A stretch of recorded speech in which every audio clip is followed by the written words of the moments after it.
En el principio era el Logos, la gran explosión, el primordial Om. La teoría de la gran explosión dice que el universo físico surgió vertiginosamente de un punto singular inimaginablemente denso y caliente, llamado una singularidad, 1000 millones de veces más pequeño que la cabeza de un alfiler. No dice el por qué ni el cómo. Cuanto más misterioso es algo, más asumimos que lo comprendemos.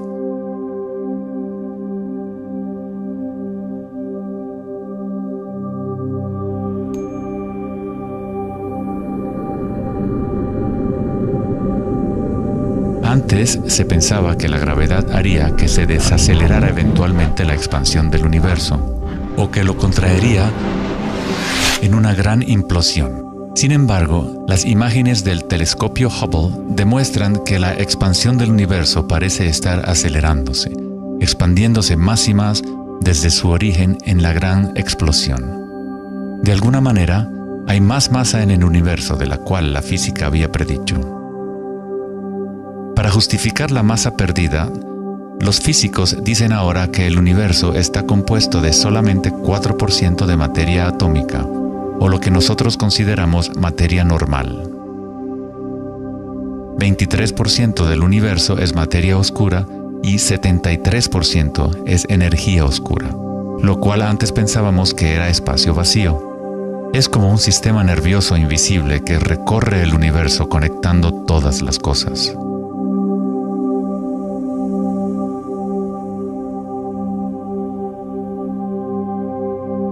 Los antiguos maestros védicos enseñaban Nada Brahma. El universo es vibración.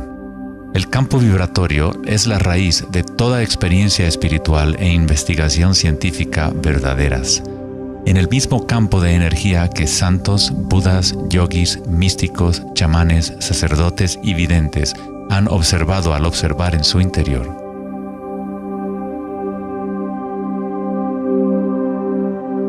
Se le ha denominado Akasha, el primordial Om, la red de joyas de Indra, la música de las esferas y miles de otros nombres a través de la historia.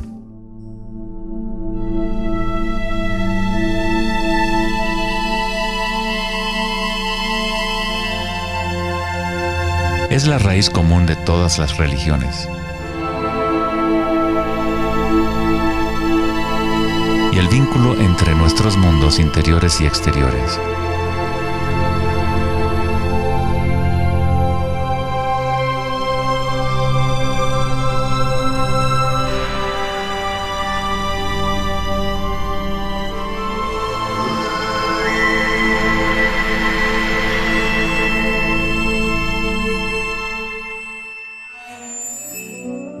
En el siglo III, el budismo Mahayana describió una cosmología no muy diferente a la física más avanzada de hoy en día. La red de joyas de Indra es una metáfora usada para describir una enseñanza védica mucho más antigua que ilustra la forma en que se teje la trama del universo. Indra, el rey de los dioses, dio a luz el sol y mueve los vientos y las aguas. Imagina una telaraña que se extiende en todas las dimensiones. Está formada por gotas de rocío y cada gota contiene el reflejo de todas las gotas de agua y en cada reflejo se advierte a la vez el reflejo de las gotas más minúsculas. Toda la telaraña continúa en esa misma representación hasta el infinito.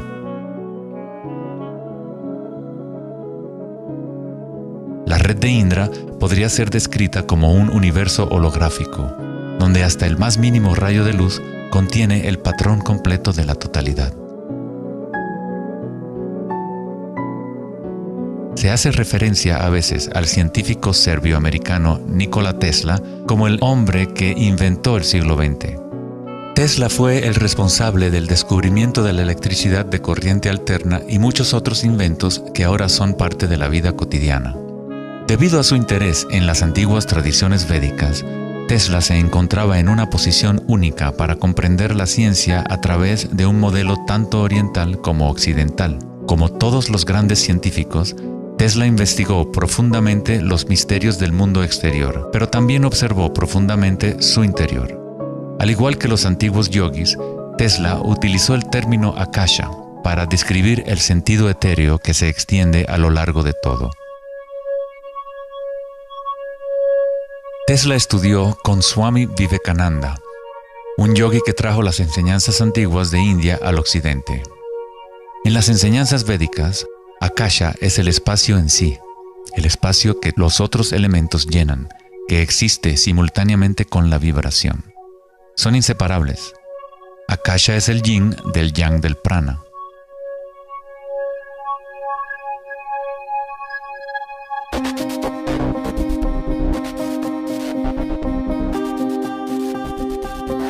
Un concepto moderno que nos puede ayudar a conceptualizar a Akasha, o la sustancia primaria, es la idea de los fractales.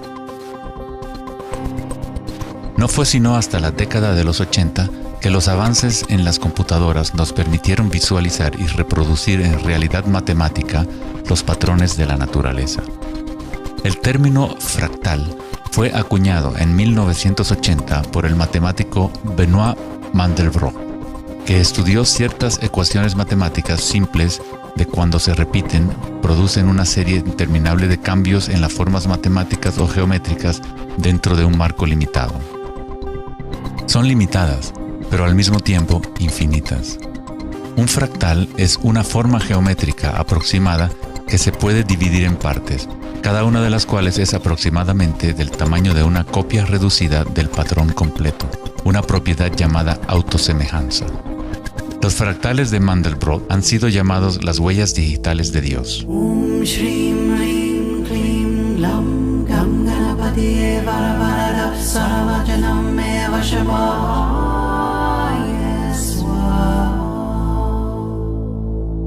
Estás viendo obras de arte creadas por la propia naturaleza.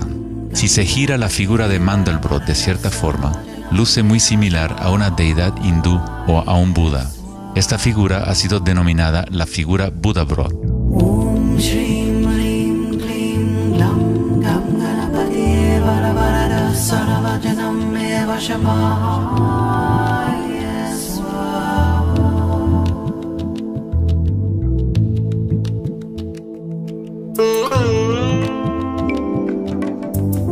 Si nos fijamos en algunas formas de arte y arquitectura antigua, veremos que los humanos hemos asociado la belleza y lo sagrado con patrones fractales desde hace ya mucho tiempo.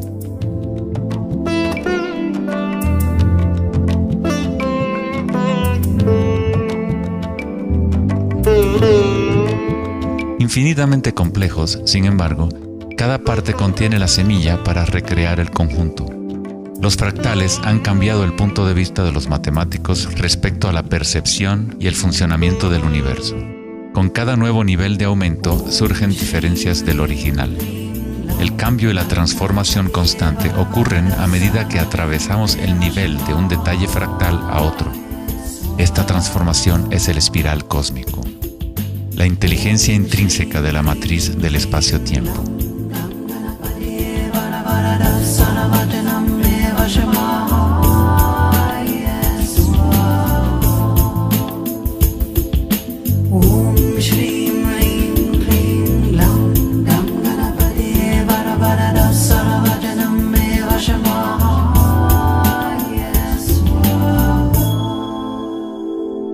Los fractales son caóticos en su esencia, contienen ruido y orden. Cuando nuestras mentes reconocen o definen un patrón, nos enfocamos en él como si fuera una cosa. Tratamos de encontrar los patrones que consideramos bellos, pero a fin de sostenerlos en nuestras mentes, debemos apartar el resto del fractal.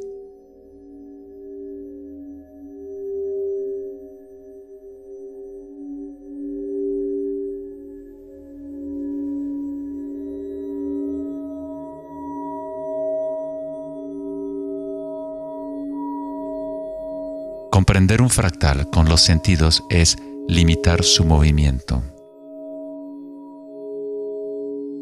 Toda la energía del universo es neutral, atemporal y carece de dimensiones.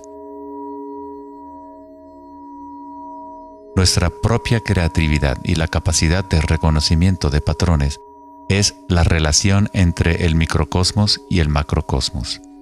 el mundo eterno de las ondas y el sólido mundo de las cosas. La observación es un acto de creación a través de las limitaciones inherentes del pensamiento. Estamos creando la ilusión de solidez de las cosas al etiquetarlas y nombrarlas. El filósofo Kierkegaard dijo: si me nombras, me niegas. Al darme un nombre, una etiqueta, niegas las otras posibilidades que yo podría ser. Encasillas a la partícula en ser una cosa, al nombrarla, al concretarla, pero al mismo tiempo la estás creando, la defines para que exista. La creatividad es nuestra naturaleza más elevada. Con la creación de las cosas viene el tiempo, lo cual crea la ilusión de solidez.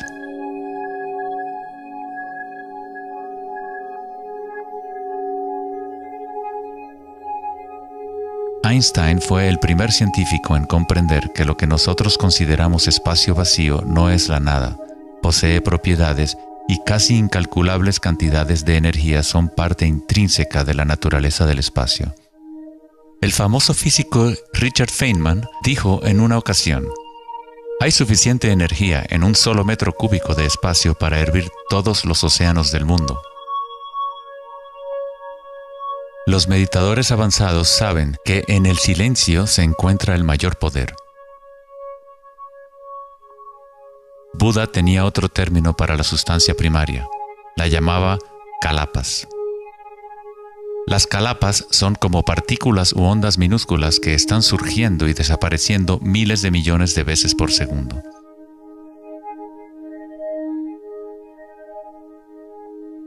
En ese sentido, la realidad es como una serie de cuadros en una cámara holográfica moviéndose rápidamente para crear la ilusión de continuidad. Cuando la conciencia se queda completamente inmóvil, se comprende la ilusión, pues es la conciencia misma la que genera la ilusión.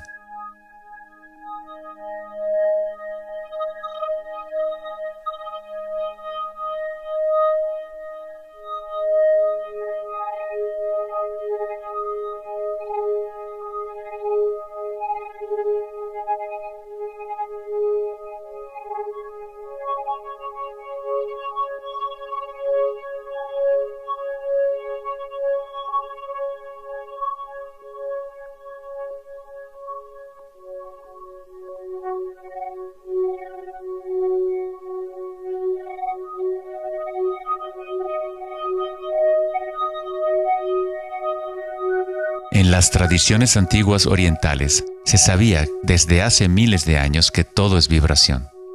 Nada Brahma, el universo es sonido. La palabra nada significa sonido o vibración y Brahma es el nombre de Dios. Brahma, al mismo tiempo, es el universo y es el creador. El artista y el arte son inseparables.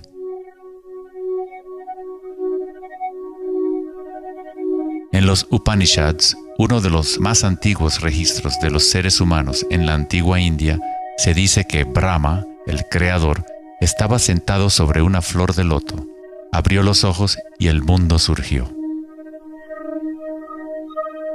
Brahma cierra sus ojos y un mundo entero cesa de existir.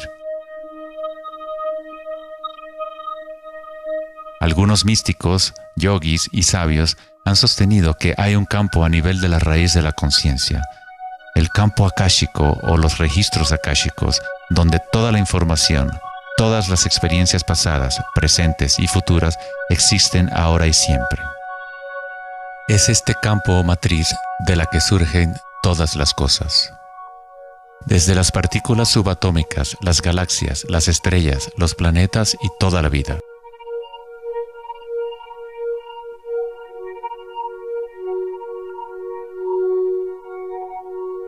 Nunca ves nada en su totalidad, ya que todo está formado de capas y capas de vibración y está constantemente cambiando. Intercambio de información con Akasha. Un árbol bebe del sol, del aire, de la lluvia y de la tierra.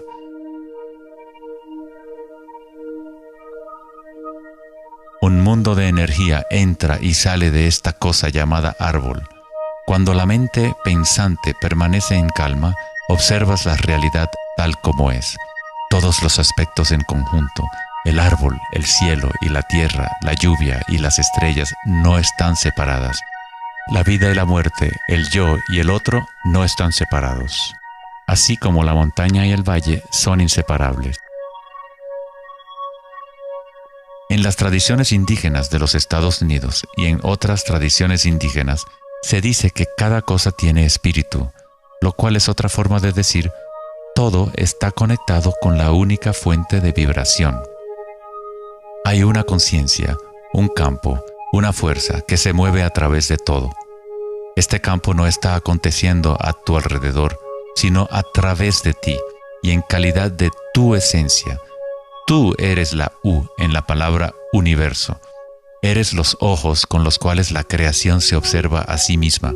Cuando te despiertas de un sueño, te das cuenta que todo lo del sueño era parte de ti. Tú lo estabas creando. Es igual para lo que llamamos la vida real. Cada uno y cada cosa eres tú. La única conciencia mirando a través de cada ojo, bajo cada roca,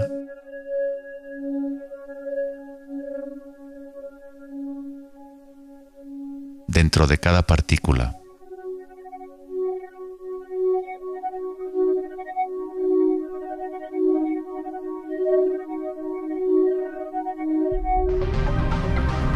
Los investigadores internacionales del CERN, el Laboratorio Europeo de Física de Partículas, están buscando este campo que se extiende a lo largo de todas las cosas. Pero en lugar de mirar hacia adentro, miran al mundo físico externo. Científicos del laboratorio CERN en Ginebra, Suiza, anunciaron que habían encontrado el bosón de Higgs, o la partícula de Dios. Los experimentos del bosón de Higgs demostraron científicamente que un campo de energía invisible llena el vacío del espacio. El gran colisionador de hadrones del CERN consiste en un anillo de 17 millas de circunferencia en la que dos haces de partículas corren en direcciones opuestas, convergiendo y estrellándose casi a la velocidad de la luz. Los científicos observan lo que surge de las violentas colisiones.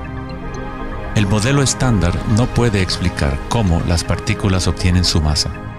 Todo parece estar compuesto de vibraciones, pero no hay ninguna cosa que esté siendo vibrada.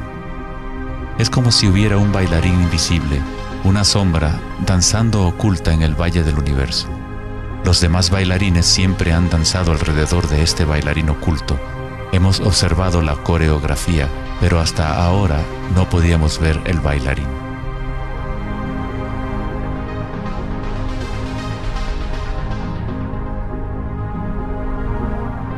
La denominada partícula de Dios, las propiedades de la materia básica del universo, el núcleo de toda la materia que constituiría la masa y la energía inexplicable que acciona la expansión del universo.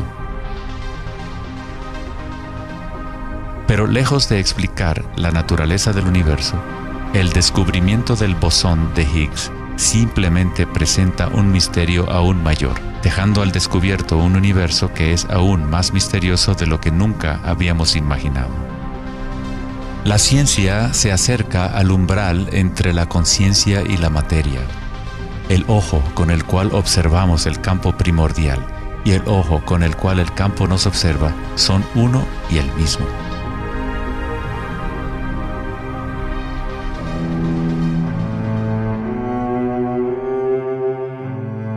El célebre escritor alemán Wolfgang von Goethe dijo: "La onda es el fenómeno primordial que dio origen al mundo". La cimática es el estudio del sonido visible. La palabra cimática proviene de la raíz griega kuma, que significa onda o vibración.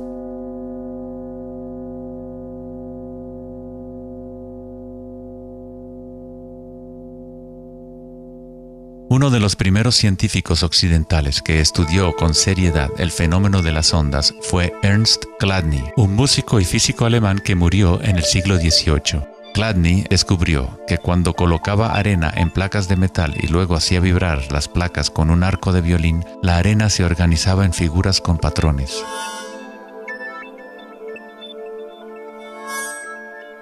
Diferentes formas geométricas aparecían dependiendo de la vibración producida.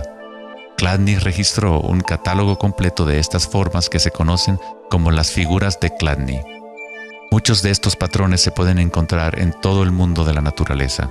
Es el caso de las marcas distintivas de la tortuga o los patrones de manchas del leopardo.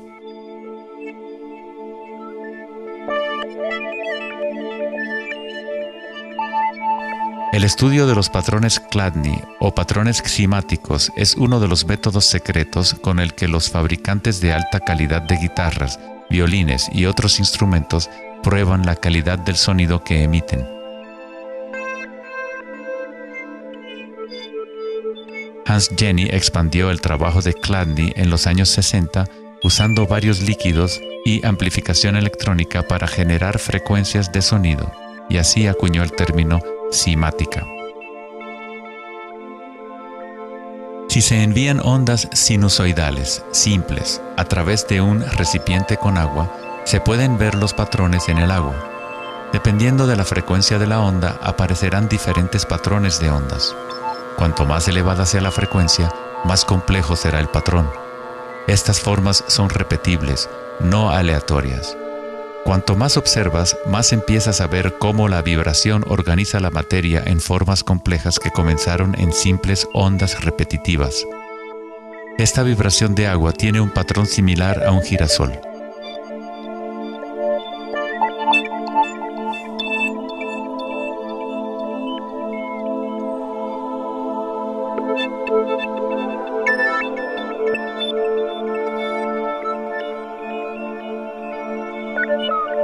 Tan solo cambiando la frecuencia de sonido se obtiene un patrón diferente.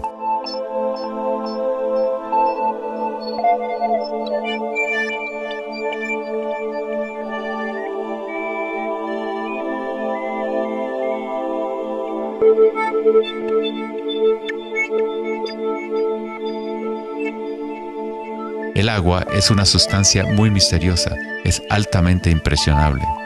Es decir, puede recibir y retener la vibración.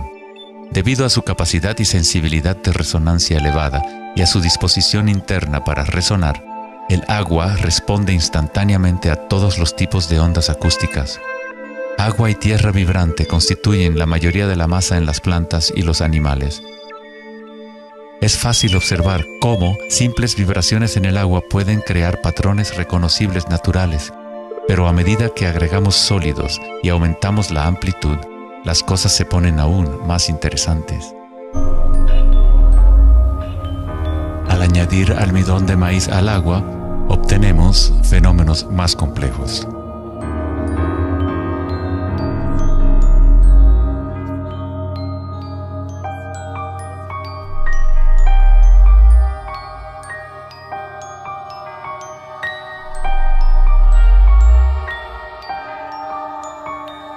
Tal vez, los principios de la vida en sí se pueden observar conforme las vibraciones mueven la burbuja de almidón de maíz en lo que parece ser un organismo en movimiento. El principio que anima el universo se describe en todas las grandes religiones usando las palabras que reflejan los conocimientos de ese momento en la historia. En el idioma de los incas, el imperio más grande de la América precolombina, la palabra para cuerpo humano es Alpacamasca, lo que significa literalmente tierra viviente. En la Cábala o misticismo judío hablan del nombre divino de Dios, el nombre impronunciable. No se puede pronunciar debido a que es una vibración que está en todas partes. Se trata de todas las palabras, toda la materia. Todo es la palabra sagrada. El tetaedro es la forma más simple que puede existir en 3 dimensiones. Algo debe tener por lo menos 4 puntos para tener realidad física. La estructura del triángulo es el único patrón de la naturaleza que se autoequilibra. En el Antiguo Testamento, la palabra tetragramaton se utilizaba a menudo para representar una cierta manifestación de Dios. Se usaba cuando se hablaba de la palabra de Dios o del nombre especial de Dios, logos o la palabra primordial. Las antiguas civilizaciones sabían que en la estructura de la raíz del universo estaba la figura tetraédrica. De esta forma, la naturaleza exhibe un impulso fundamental hacia el equilibrio, Shiva, pero a la vez exhibe un impulso fundamental hacia el cambio, Shakti.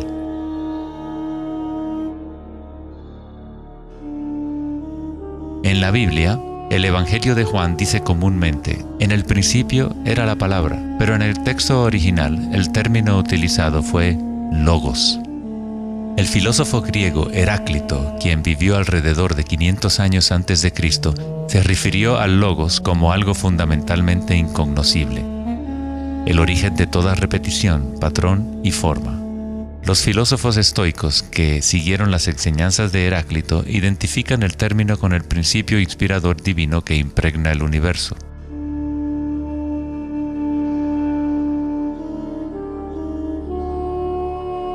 En el sufismo, el logos está en todas partes y en todas las cosas. Es aquello de lo cual lo inmanifiesto se manifiesta.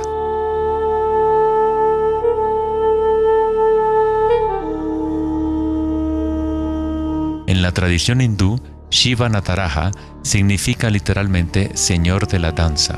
El cosmos entero danza al tambor de Shiva. Todo está imbuido o impregnado con la pulsación. El mundo puede seguir evolucionando y cambiando solo mientras Shiva siga danzando. De otra forma, colapsa de regreso a la nada.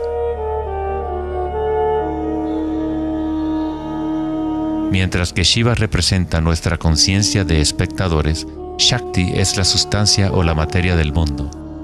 Mientras que Shiva yace en meditación, Shakti trata de incitarlo a la danza. Como el yin y el yang, el bailarín y el baile existen como uno.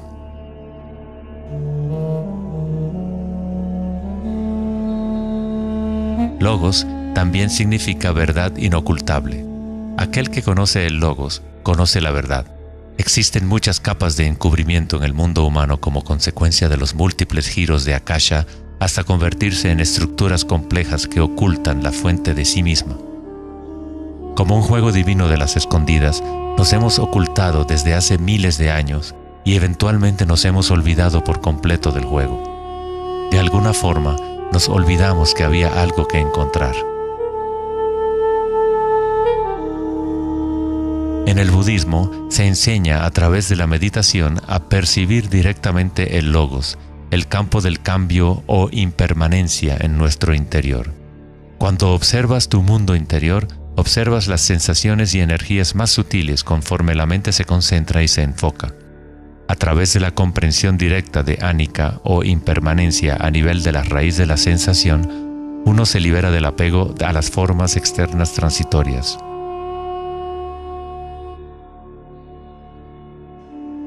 Una vez que tomamos conciencia de que hay un campo vibratorio que es la raíz común de todas las religiones, ¿cómo podemos decir mi religión?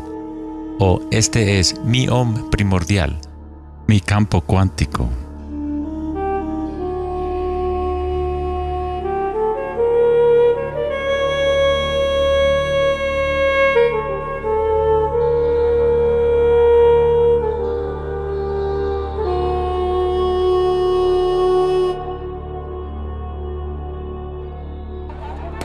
La verdadera crisis en nuestro mundo no es de carácter social, político o económico. Nuestra crisis es una crisis de conciencia, la incapacidad de experimentar directamente nuestra verdadera naturaleza. La incapacidad de reconocer esto en todo el mundo y en todas las cosas.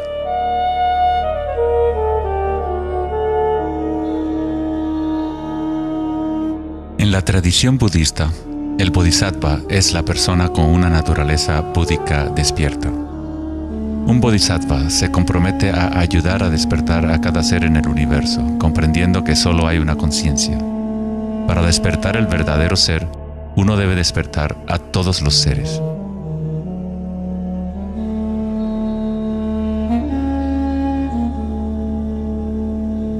Existen innumerables seres conscientes en el universo a quienes me comprometo a ayudar a despertar. Mis imperfecciones son inagotables. Prometo vencerlas todas. El Dharma es inescrutable.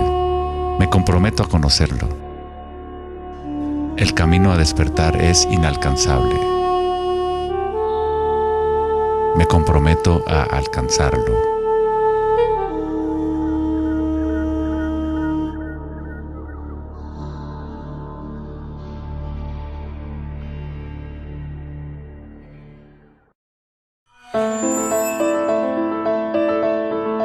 El filósofo Platón, partidario de Pitágoras, insinuaba enigmáticamente que había una llave de oro que unificaba todos los misterios del universo. Esta es la llave de oro a la que regresaremos una y otra vez a lo largo de nuestra exploración. La llave de oro es la inteligencia del Logos, la fuente del Om primordial. Se podría decir que es la mente de Dios. Con nuestros limitados sentidos, estamos observando solo la manifestación externa de la mecánica oculta de la autosemejanza.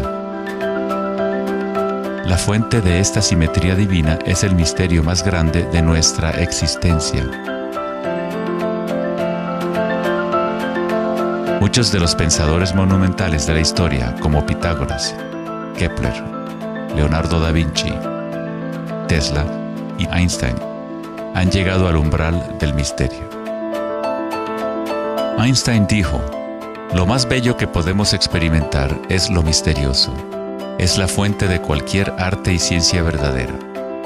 Aquel que no conoce esta emoción, que no hace pausa para maravillarse y quedarse absorto en admiración, es como si estuviera muerto. Sus ojos están cerrados". Estamos en la posición de un niño pequeño entrando a una gran biblioteca llena de libros en muchos idiomas diferentes. El niño sabe que alguien debe haber escrito esos libros. No sabe cómo. No entiende los idiomas en que están escritos. El niño sospecha ligeramente que hay un orden misterioso en la disposición de los libros, pero no sabe cuál es. A mí me parece que esa es la actitud, inclusive del ser humano más inteligente, hacia Dios. Vemos un universo maravillosamente ordenado que obedece ciertas leyes. Nuestras mentes limitadas no pueden comprender la misteriosa fuerza que mueve las constelaciones. Todo científico que observa detenidamente el universo y todo místico que observa profundamente su interior se encuentra tarde o temprano, cara a cara, con la misma cosa: la espiral primordial.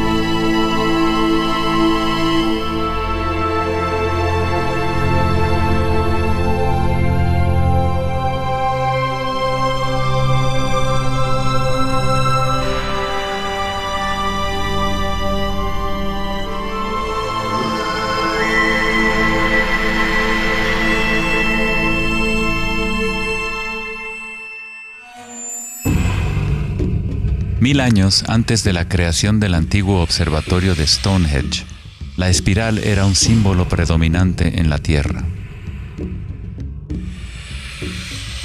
Las espirales antiguas se pueden encontrar por todas partes del mundo.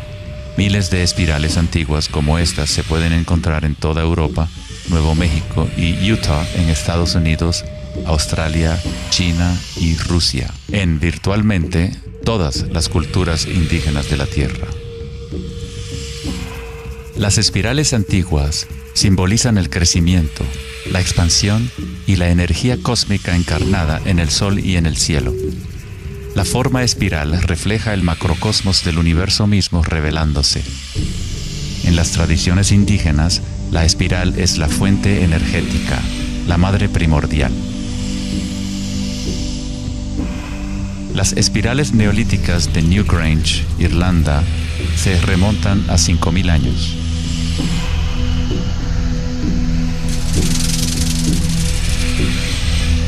500 años más que la Gran Pirámide de Giza y son igual de enigmáticas ante los observadores modernos. Las espirales se remontan a una época en la historia en donde los humanos estaban más conectados con la Tierra, con los ciclos y las espirales de la naturaleza. Una época en que los seres humanos se identificaban menos con los pensamientos. La espiral es lo que percibimos como la fuerza de torsión en el universo. El prana, o fuerza creativa, hace girar a Akasha en una secuencia de formas sólidas. Se encuentra en todos los niveles entre el macrocosmos y el microcosmos, desde las galaxias espirales hasta los sistemas meteorológicos, el agua en tu bañera y tu ADN.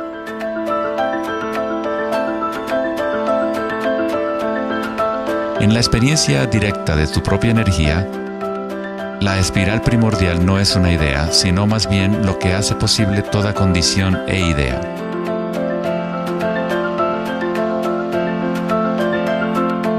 Varios tipos de espirales y hélices se encuentran en todo el mundo de la naturaleza. Caracoles,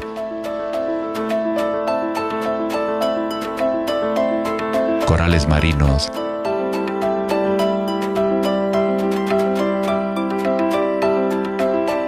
telarañas,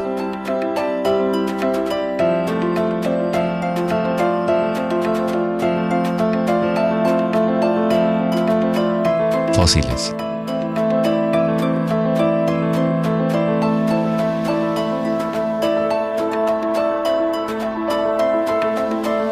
En las colas de los caballitos de mar,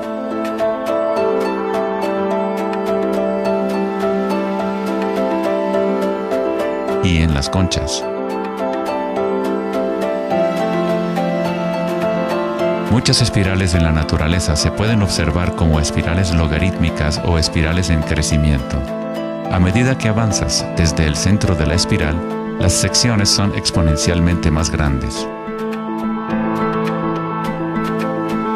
Al igual que la red de joyas de Indra, las espirales logarítmicas son autosemejantes u holográficas, de manera que las características de cada parte reflejan el conjunto. Hace 2400 años, en la antigua Grecia, Platón consideraba la proporción geométrica continua como el vínculo cósmico más profundo. La sección áurea, o número áureo, o proporción divina, era el secreto más grande de la naturaleza. La sección áurea puede expresarse como la relación de A más B a A es igual a la relación de A a B. Para Platón, el alma del mundo se vincula en una sola resonancia armónica. El mismo patrón pentagonal que existe en una estrella de mar o en una rebanada de quimbombo se puede observar en la trayectoria del planeta Venus trazada en el cielo nocturno durante un periodo de 8 años.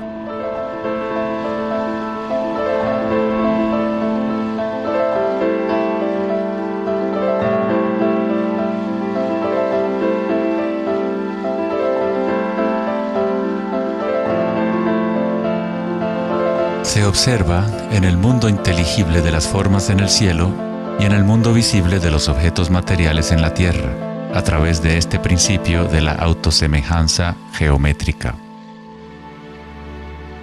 Desde los patrones autosemejantes del brócoli romanesco hasta las ramas de las galaxias, las espirales logarítmicas son patrones omnipresentes y arquetípicos. Nuestra galaxia de la Vía Láctea tiene varias ramas espirales logarítmicas con una pendiente de unos 12 grados. Cuanto mayor la pendiente de la espiral, más compactos son los giros. Al observar una planta que crece a intervalos de tiempo en un video, uno es testigo de su danza con la espiral de la vida.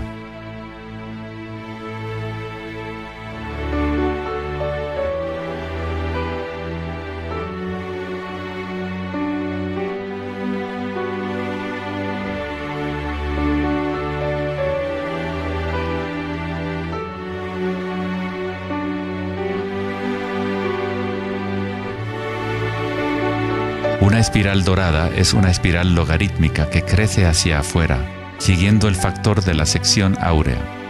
La sección áurea es una relación matemática especial que aparece una y otra vez en la naturaleza. El patrón que se observa a continuación se denomina la serie de Fibonacci o la secuencia de Fibonacci. La serie de Fibonacci se desarrolla de tal manera que cada número es la suma de los dos números anteriores. El matemático y astrónomo alemán Kepler descubrió que patrones autosemejantes de espirales son observables de la manera en la cual las hojas están dispuestas en los tallos de las plantas, o en el orden de los pétalos y los capullos de las flores. Leonardo da Vinci observó que el espacio en las hojas tenía a menudo forma de patrones espirales. Estos patrones se llaman filotaxis o patrones de disposición de las hojas.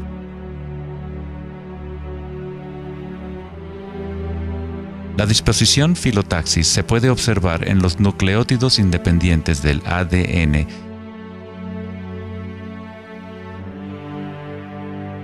y en todo, desde los árboles genealógicos de conejos reproductores hasta en las piñas del pino, de los cactus a los copos de nieve, y en organismos simples como las diatomeas. Las diatomeas son uno de los tipos más comunes de fitoplancton, organismos unicelulares que sirven de alimento a numerosas especies en la cadena alimenticia.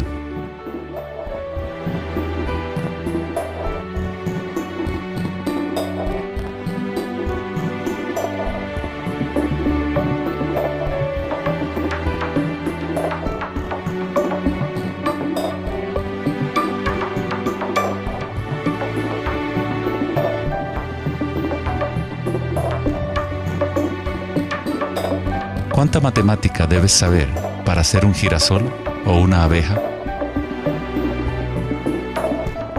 La naturaleza no consulta al departamento de física para producir un brócoli. La estructura en la naturaleza ocurre automáticamente. Los científicos en el campo de la nanotecnología utilizan el término autoensamblaje para describir la forma en la cual se forman los complejos, como en la fase inicial de la formación hexagonal de ADN. En la ingeniería de la nanotecnología, los nanotubos de carbono se componen de una disposición similar de materiales. La naturaleza hace este tipo de geometría una y otra vez sin esfuerzo, automáticamente, sin una calculadora. La naturaleza es precisa y extremadamente eficiente.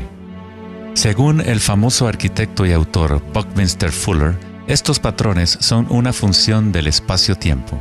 El ADN y el panal de abejas tienen esa forma por la misma razón que una burbuja es redonda. Es la forma más eficiente que requiere la menor cantidad de energía.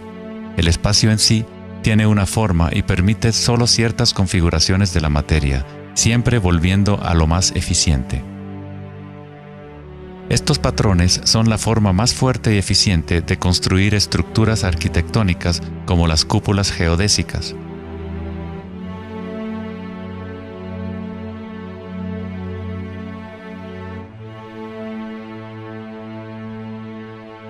Los patrones de espirales logarítmicas permiten la exposición máxima de las plantas a los insectos para la polinización.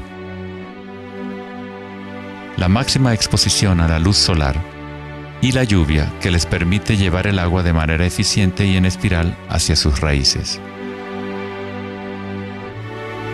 Las aves rapaces utilizan el patrón de espiral logarítmica para acechar a su próxima presa. Volar en espiral es la forma más eficiente de cazar.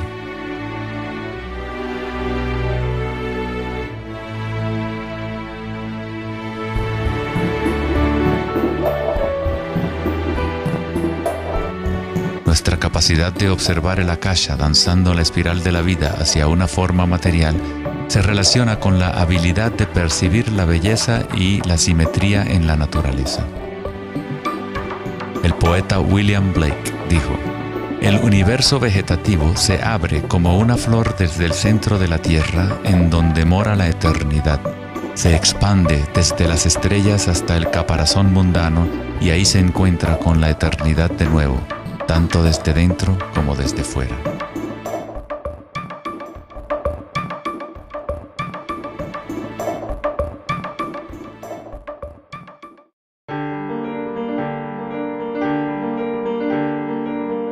estudio de los patrones en la naturaleza no es algo familiar en el mundo occidental, pero en la antigua China, esta ciencia es conocida como Li.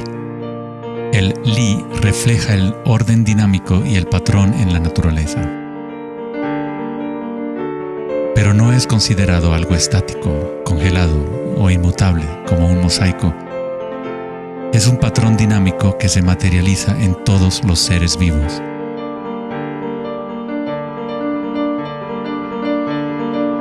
Las arterias de las hojas, las marcas de las tortugas y los patrones de vetas en las rocas son todas expresiones del lenguaje secreto de la naturaleza y del arte. El laberinto es uno de los muchos patrones de Li. Se encuentran en las estructuras de los corales, en hongos como el morel,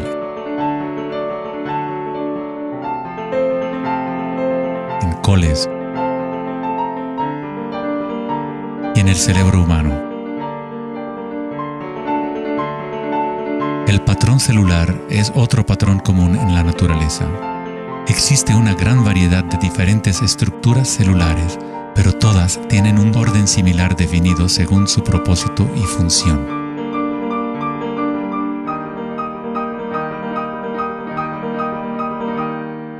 Es fácil quedarse fascinado ante el juego constante de formas, pero lo más interesante es que ciertas formas arquetípicas parecen estar entretejidas en la trama de la naturaleza. El patrón de ramificación es otro patrón Li, o modelo arquetípico observable en todos los niveles y en todas las escalas fractales.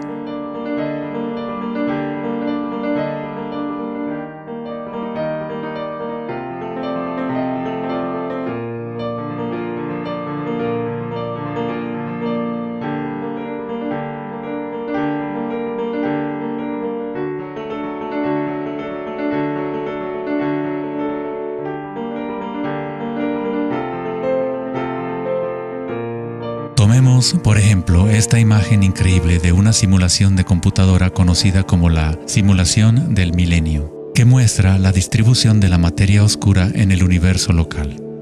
Fue creada por Max Planck Society en Alemania. La materia oscura es lo que antes considerábamos espacio vacío. Es como un sistema nervioso invisible que recorre todo el universo.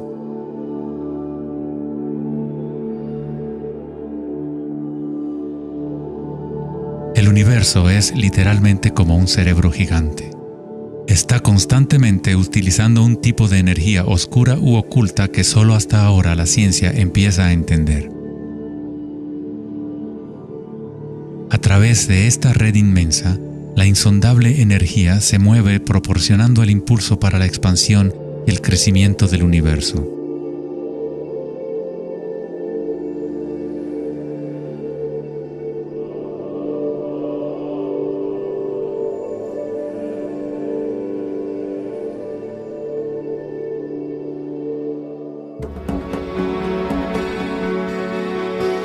La naturaleza crea patrones de ramificación automáticamente cuando creamos las condiciones adecuadas.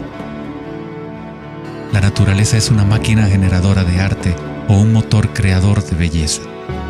Aquí, la electricidad se utiliza para hacer crecer las ramas de cristal plata. El metraje es en intervalos de tiempo a medida que crecen durante varias horas. Los cristales se forman sobre el cátodo de aluminio cuando los iones se depositan por electrólisis a partir de una solución de nitrato de plata. La formación es autoorganizadora.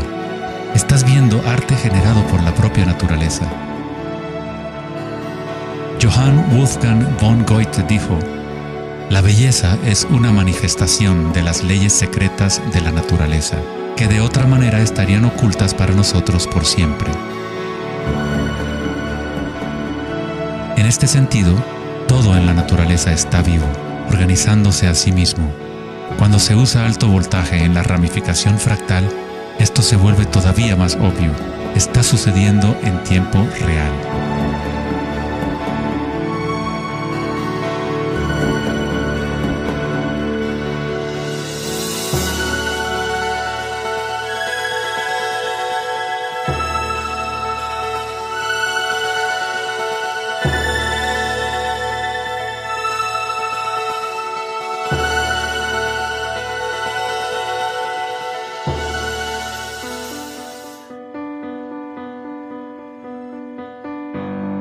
cuerpo humano se encuentran patrones y estructuras ramificadas por todas partes. Son, por supuesto, el sistema nervioso de la medicina occidental. Pero en la medicina china, ayurvédica y tibetana, los meridianos de energía son un componente esencial para entender cómo funciona el cuerpo. Los nadis o meridianos de energía forman estructuras ramificadas. Una autopsia no revelará los chakras o nadis, pero eso no quiere decir que no existen. Es necesario refinar las herramientas que usamos para poder observar.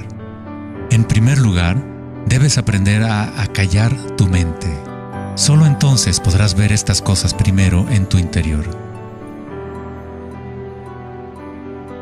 En la teoría eléctrica, cuanta menos resistencia haya en un cable, más fácilmente puede transportar energía. Al cultivar la ecuanimidad a través de la meditación, se crea un estado de no resistencia en tu cuerpo. Prana o chi, o energía interna, es simplemente tu vitalidad interior. Lo que sientes cuando tomas conciencia desde el interior del cuerpo. Los hilos sutiles de tu cuerpo que transportan el prana, los nadis, logran mover más y más energía pránica a través de los chakras.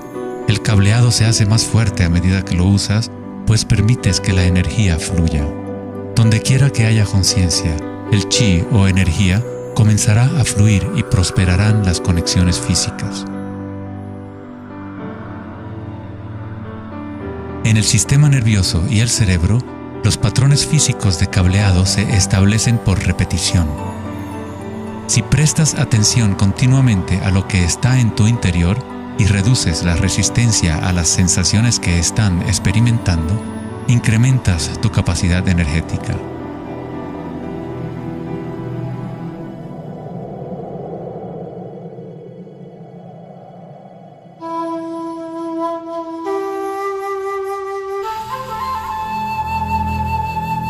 En el taoísmo, el símbolo del yin y el yang representa la interpenetración de las fuerzas en espiral de la naturaleza.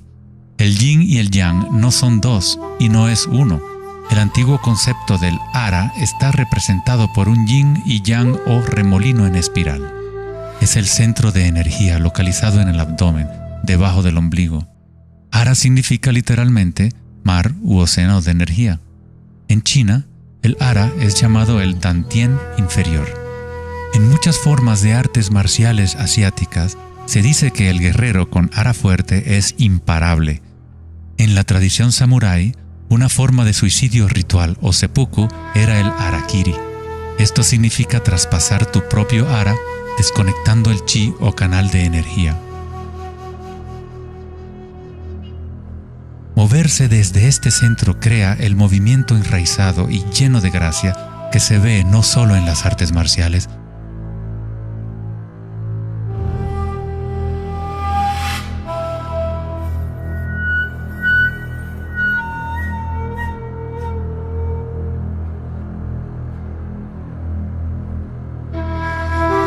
sino en grandes golfistas,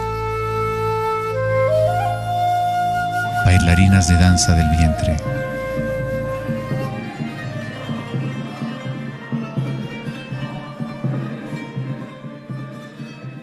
y derviches giradores sufíes. La esencia del ara es la cultura de la conciencia disciplinada, enfocada en un solo punto, la quietud del ojo del huracán.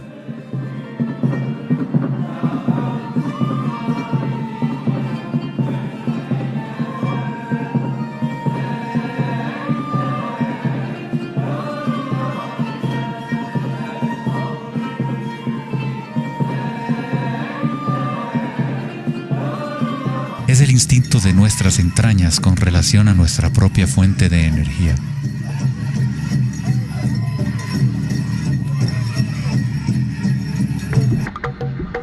Una persona con buena ara está conectada con la tierra y con la sabiduría intuitiva que conecta a todos los seres.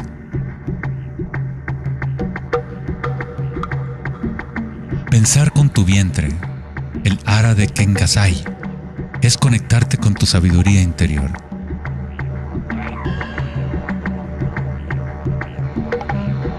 Los antiguos aborígenes australianos se concentraban en la misma zona justo debajo del ombligo, donde donde el cordón de la gran serpiente arcoíris yacía enroscada. Una vez más, una representación de energía evolutiva en la humanidad. No es casualidad que es en el ara donde comienza la nueva vida.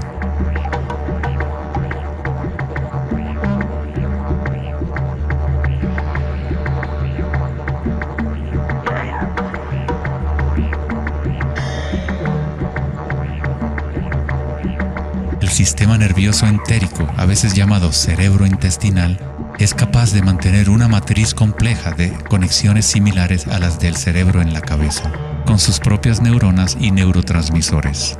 Puede actuar de forma autónoma, es decir, con su propia inteligencia. Se podría decir que el cerebro intestinal es una versión fractal del cerebro de la cabeza, o tal vez el cerebro de la cabeza es una versión fractal del cerebro intestinal. Un oso sano tiene un ara fuerte. Cuando un oso sabe dónde hurgar para encontrar hierbas, sigue el movimiento del chi a través de sus sentidos, centrando en el ara o vientre. Esta es la conexión del oso con la cabaña de los sueños, el lugar en las tradiciones indígenas de donde proviene todo el conocimiento y regresa hacia la espiral de la vida. Pero, ¿cómo conocían los antiguos pueblos la espiral si la ciencia moderna está apenas empezando ahora a reconocer su importancia? Pregúntale a las abejas. Ellas no se han olvidado de amar. Las abejas tienen una conexión especial con la fuente como parte de un sistema simbiótico que ayuda a la belleza y a la diversidad a florecer. Son un puente entre el macrocosmos y el microcosmos. Hay un corazón que nos conecta a todos, como una mente colectiva, por llamarla así. Al igual que un cerebro abierto, la colmena envía sus sueños al mundo para manifestarse.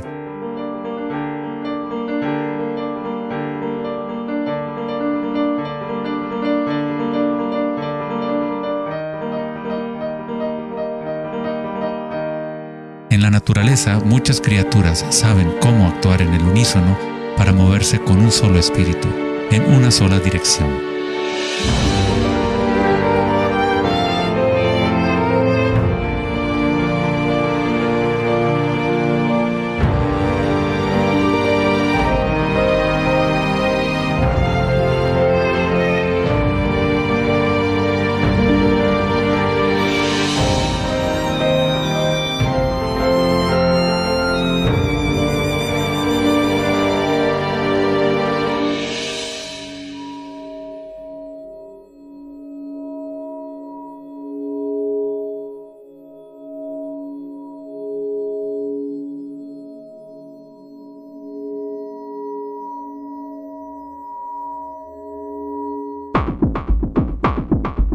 Pero no todos se benefician de las otras especies a su alrededor.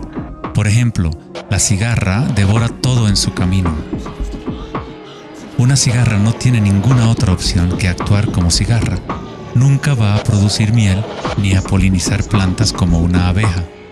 El comportamiento de una cigarra es rígido, pero un ser humano es único en el sentido de que podemos actuar como una abeja o como una cigarra. Tenemos la libertad de cambiar y manipular los patrones de la forma en que interactuamos con el mundo. Podemos existir en simbiosis o como parásitos.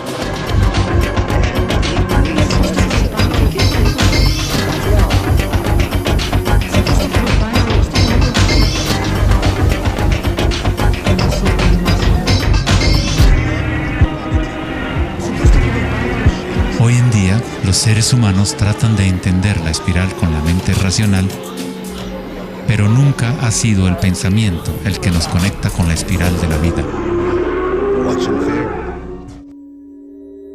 Siempre hemos estado conectados.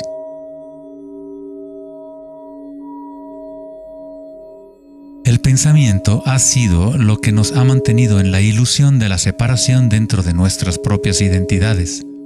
El pensamiento es la creación de la separación, la experiencia de limitación. Cuanto más nos alineamos con el pensamiento, más nos alejamos de la fuente. Las culturas antiguas menos orientadas al pensamiento se alineaban con la espiral de una manera más directa y personal de lo que nosotros hacemos hoy en día. En la antigua India, el Kundalini es una representación de la propia energía interior que se mueve a lo largo de la columna vertebral en un patrón en forma de serpiente o hélice. En las antiguas tradiciones yogis de la India, los mundos interiores de las personas de la época se comparaban con las culturas que se centraban en el Ara. Equilibrar el poder de la espiral con la quietud propia de la observación de tu conciencia es alinearte con tu pleno potencial evolutivo, para florecer como el ser original y multifacético que fuiste concebido. Ida, el femenino o canal lunar, está conectado al cerebro derecho y Pingala, el canal masculino o solar, está conectado al cerebro izquierdo. Cuando estos dos canales están en equilibrio, la energía fluye hasta un tercer canal, Sushumna, en el centro de la columna vertebral, energizando los chakras y desbloqueando nuestro pleno potencial evolutivo. La palabra chakra es una antigua palabra sánscrita que significa rueda de energía. El Kundalini es nada menos que la espiral primordial que, como una danza, hace emerger tu vida humana a la existencia. Es un orden diferente de energía al que normalmente conocemos, como un puente de materia bruta para las energías más sutiles. Tú eres ese puente. El Kundalini no es una energía que pueda ser forzada a través de la voluntad, el esfuerzo ni la fricción. Es similar a cultivar una flor. Todo lo que podemos hacer como buenos jardineros es preparar la tierra y las condiciones adecuadas y luego dejar que la naturaleza siga su curso. Si obligas a una flor a florecer prematuramente, la destruyes. La flor crece con su propia inteligencia, con su propia guía de organización. La mentalidad egoica que se obsesiona con el mundo exterior es lo que te impide experimentar tu verdadera naturaleza vibratoria. Cuando la conciencia se vuelca hacia el interior, se asemeja a los rayos del sol y comienza a florecer el loto interior. Conforme el Kundalini despierta en nuestro interior, comenzamos a notar el distintivo de la espiral en todas las cosas. En todos los patrones internos y externos, esta espiral es el vínculo entre nuestros mundos interiores y exteriores.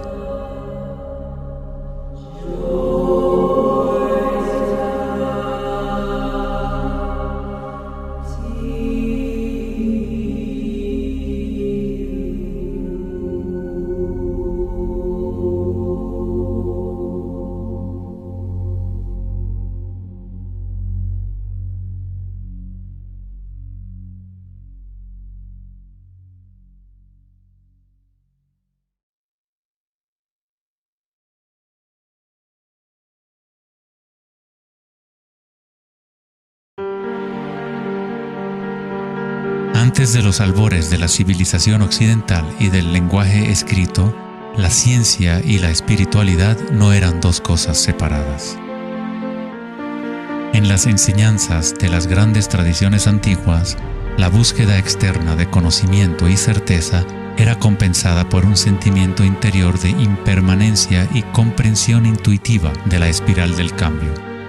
A medida que el pensamiento científico se hizo más predominante y la información se fue multiplicando, comenzó la fragmentación en nuestros sistemas de conocimiento.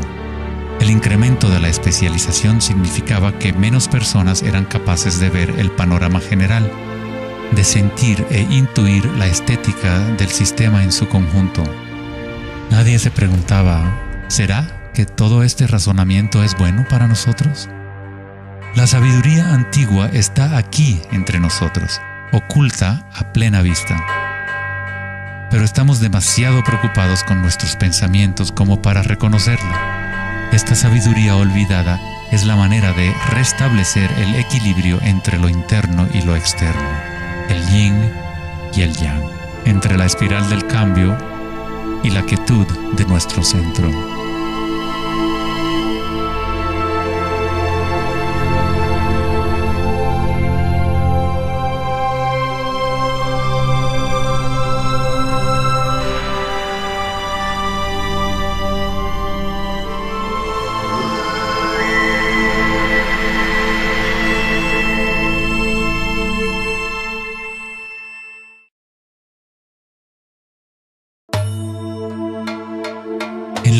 griega, Asclepio era hijo de Apolo y dios de la medicina.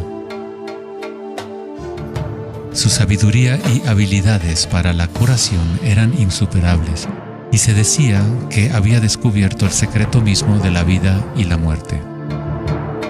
En la antigua Grecia, los templos de curación asclepianos reconocían el poder de la espiral primordial. Esto está simbolizado por la vara de Asclepios. Se dice que Hipócrates, el padre de la medicina, cuyo juramento todavía constituye el código moral de la profesión médica, se entrenó en un templo asclepiano. Hasta el día de hoy, este símbolo de nuestra energía evolutiva se mantiene como el logotipo de la Asociación Médica Americana y otras organizaciones médicas en todo el mundo. En la iconografía egipcia, la serpiente y el pájaro representan la dualidad o polaridad de la naturaleza humana.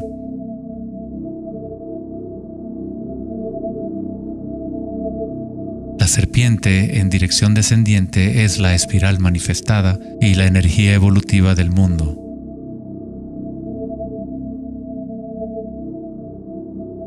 El pájaro es la dirección ascendiente, la corriente dirigida hacia el sol o la concientización unívoca del despertar, el vacío de Akasha.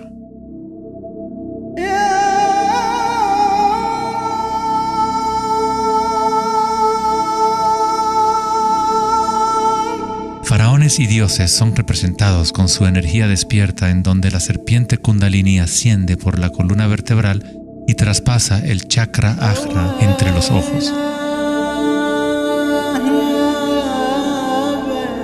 Esto se denomina el ojo de Horus. En la tradición hindú, el bindi también representa el tercer ojo, la conexión divina con el espíritu.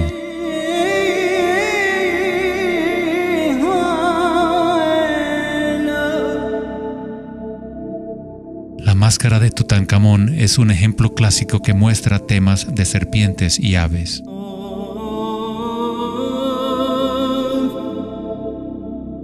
Las tradiciones mayas y aztecas combinan a la serpiente y al pájaro en un solo dios, Quetzalcóatl o Kukulcán. El dios de la serpiente alada representa la conciencia evolutiva despierta o el Kundalini despierto. La persona que despierta a Quetzalcóatl en su interior es una manifestación viviente de lo divino. Se dice que Quetzalcóatl o la energía de la serpiente regresará al final de los tiempos.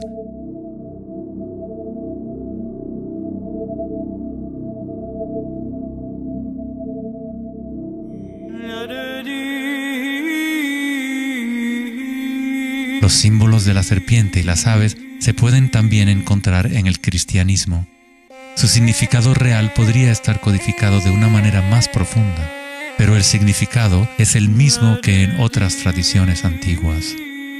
En el cristianismo, el pájaro o paloma que se ve a menudo sobre la cabeza de Cristo representa al Espíritu Santo o Kundalini Shakti a medida que asciende al sexto chakra y más allá.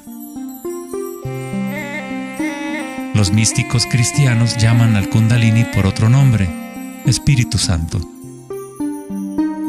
En Juan 3:14 dice: así como Moisés levantó la serpiente en el desierto, así también es necesario que el Hijo del Hombre sea levantado. Jesús y Moisés despertaron su energía Kundalini, trayendo el despertar de la conciencia a las fuerzas inconscientes reptilianas que rigen los deseos del ser humano. Se dice que Jesús pasó 40 días y 40 noches en el desierto, durante los cuales fue tentado por Satanás. De igual forma, Buda fue tentado por Mara cuando estaba sentado en busca de la iluminación bajo el árbol Bodhi o árbol de la sabiduría. Tanto Cristo como Buda tuvieron que alejarse de la tentación de los placeres sensoriales y mundanos.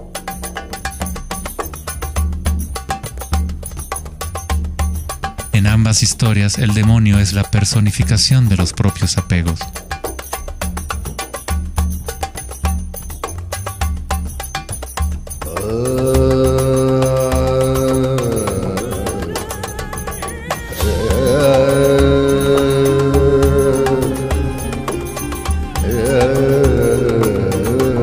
Si leemos la historia de Adán y Eva a través de la luz de las tradiciones védicas y egipcias, descubrimos que la serpiente que vigila el árbol de la vida es el Kundalini.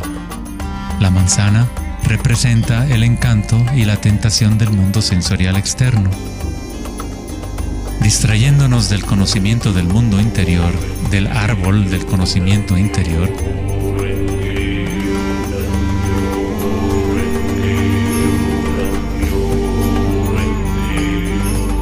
el árbol es simplemente la red de nadis o meridianos de energía dentro de nosotros mismos, que forma literalmente estructuras ramificadas por todo el cuerpo.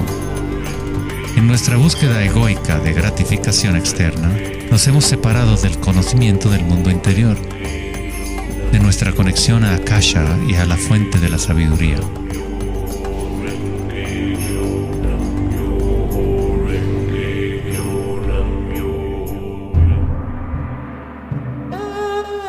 Muchos de los mitos históricos del mundo sobre dragones pueden interpretarse como metáforas de las energías internas de las culturas de las cuales forman parte.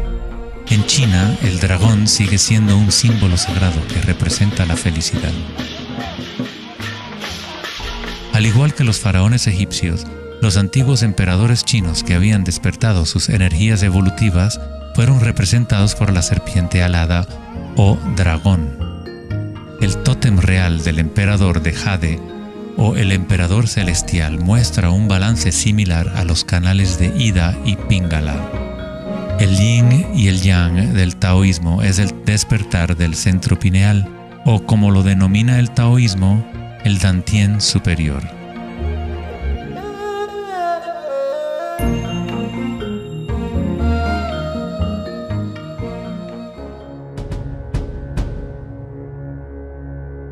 La naturaleza está llena de distintas formas de detectar y asimilar la luz. Por ejemplo, un erizo de mar puede, en verdad, ver con su cuerpo espinado que actúa como un gran ojo. Los erizos detectan la luz que ilumina sus espinas y comparan la intensidad de los rayos para tener una idea de lo que está en su entorno.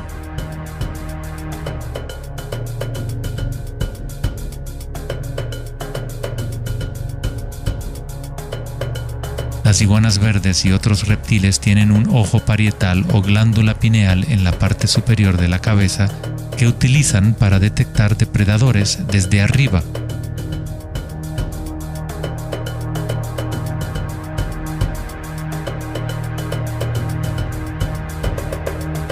La glándula pineal humana es una pequeña glándula endocrina que ayuda a regular los patrones del sueño y vigilia. A pesar de que está oculta profundamente en la cabeza, la glándula pineal es sensible a la luz. El filósofo Descartes reconoció que el área de la glándula pineal o tercer ojo era la interfase entre la conciencia y la materia. Casi todo es simétrico en el cuerpo humano. 2 ojos, 2 oídos, 2 fosas nasales. Incluso el cerebro tiene 2 hemisferios. Pero hay un área en el cerebro que no se duplica. Es el área de la glándula pineal y el centro energético que lo rodea. En un nivel físico, ahí se forman naturalmente moléculas únicas como el DMT. El DMT también se forma naturalmente en el momento del nacimiento y en el momento de la muerte, actuando literalmente como un puente único entre el mundo de los vivos y de los muertos. El DMT se produce de forma natural en los estados de meditación profunda o samadhi o a través de medios enteógenos. Por ejemplo, la ayahuasca es usada en tradiciones chamánicas de América del Sur para eliminar el velo entre los mundos internos y externos. La palabra pineal en sí tiene la misma raíz que la piña del pino, pues la glándula pineal representa un patrón espiral de filotaxis similar. Este modelo, que también conocido como flor del patrón de vida, es común en obras de arte antiguas que representan seres iluminados o despiertos. Cuando la imagen de la piña del pino se observa en formas de artes sacras, representa el despertar del tercer ojo, la conciencia unívoca que dirige el flujo de energía evolutiva. La piña del pino representa el florecimiento de los chakras superiores que se activan mientras Sushumna se eleva hasta el chakra Ajna y más allá. En la mitología griega, los seguidores de Dionisio llevaban una panícula o báculo gigante, envuelto en hojas enredadera en espiral y una piña de pino en el extremo superior. Una vez más, representa la energía de Dionisio o Kundalini Shakti, mientras asciende por la columna vertebral al cuerpo pineal del sexto chakra.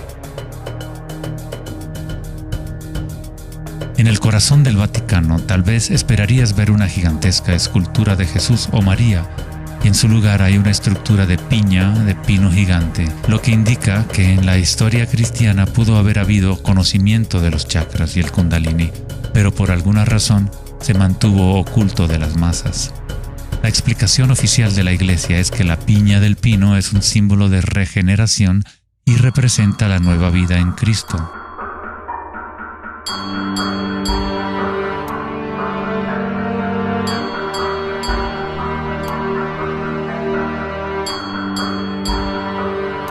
El filósofo y místico del siglo XIII, Meister Eckhart, dijo: "El ojo con el que veo a Dios y el ojo con el que Dios me ve es el mismo".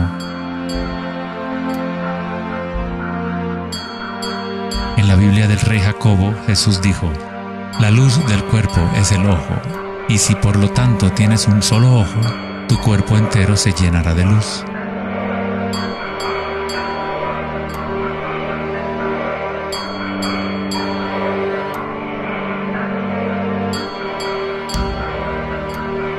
Buda dijo: "El cuerpo es el ojo".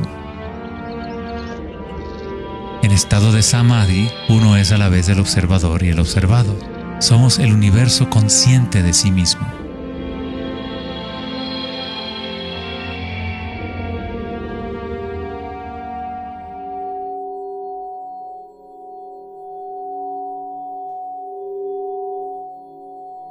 Cuando el Kundalini se activa, estimula el sexto chakra y el centro pineal, y esta zona empieza a recuperar algunas de sus funciones evolutivas. La meditación en la oscuridad ha sido utilizada durante miles de años como una forma de activar el sexto chakra en el área de la glándula pineal. La activación de este centro nos permite ver la luz interior. Ya sea el yogi proverbial o el chamán en retiro profundo en una cueva, un taoísta, un iniciado maya o un monje tibetano, todas las tradiciones incorporan un periodo de tiempo durante el cual uno entra en la oscuridad. La glándula pineal es la puerta a la experiencia directa de la propia energía sutil.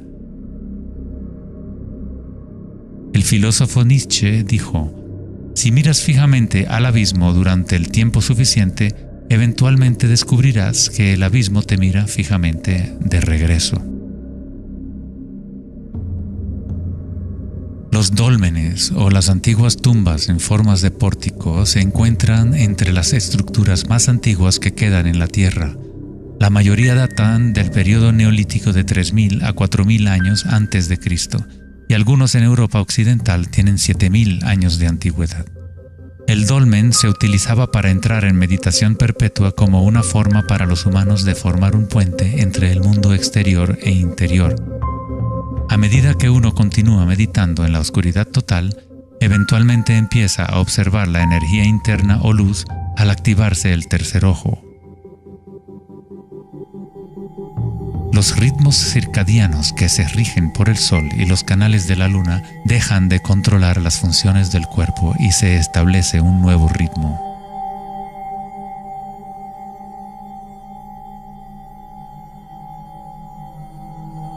El séptimo chakra ha sido representado por el símbolo Om desde hace miles de años, un símbolo construido por signos sánscritos que representan los elementos. Cuando el Kundalini se eleva más allá del sexto chakra, se empieza a crear un halo de energía. Los halos aparecen constantemente en las pinturas religiosas de diferentes tradiciones en todas partes del mundo.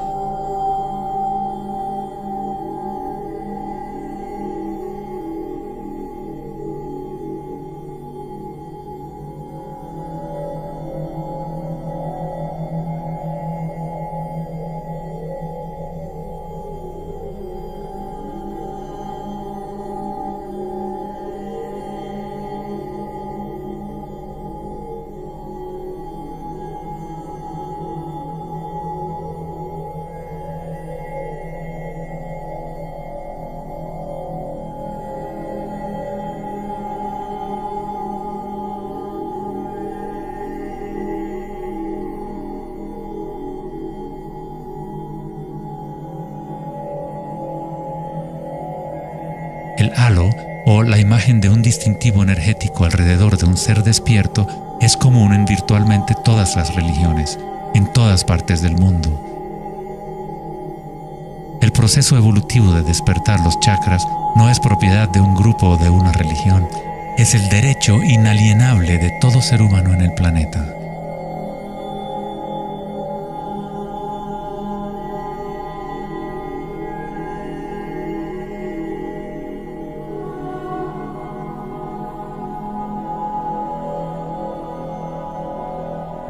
El chakra de la corona es la conexión con lo divino, aquello que está más allá de la dualidad, más allá del nombre y la forma.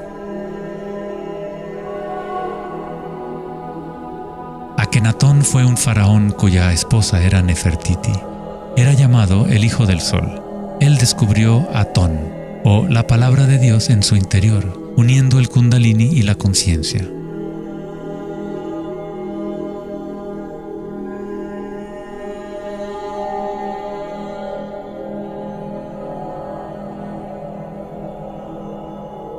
En la iconografía egipcia, una vez más, la conciencia despierta está representada por el disco solar que vemos sobre las cabezas de dioses o seres despiertos.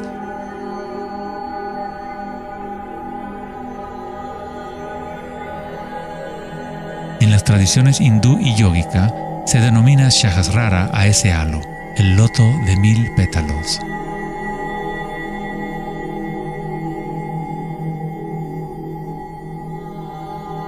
El Buda está asociado con el símbolo de la flor de loto. El patrón de filotaxis es el mismo modelo que se puede encontrar en una flor de loto. Es la flor del patrón de la vida, la semilla de la vida. Es el patrón fundamental en el cual todas las formas encajan. Es la forma absoluta del espacio mismo o una cualidad inherente a Akasha.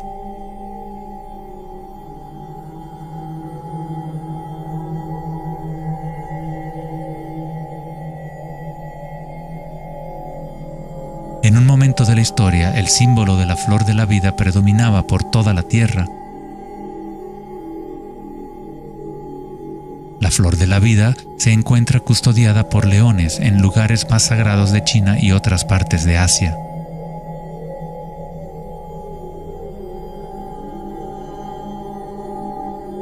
Los 64 hexagramas del I Ching a menudo rodean el símbolo yin-yang, que es otra forma de representación de la flor de la vida. En el interior de la flor de la vida está la base geométrica de todos los sólidos platónicos, de esencialmente cualquier forma que pueda existir. La antigua flor de la vida empieza con la geometría de la estrella de David, o triángulos con sus caras hacia arriba y hacia abajo. En tridimensional serían estructuras tetaédricas. Este símbolo es un yantra, una especie de programa que existe en el universo, la máquina que genera nuestro mundo fractal. Los yantras se han utilizado como herramientas para despertar la conciencia durante miles de años. La forma visual del yantra es una representación externa de un proceso interno de desarrollo espiritual.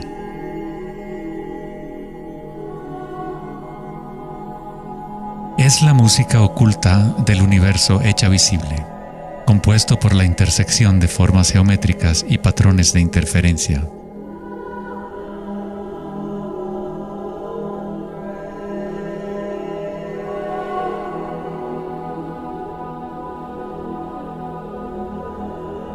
Cada chakra es un loto, un yantra, un centro psicofisiológico a través del cual el mundo puede ser experimentado.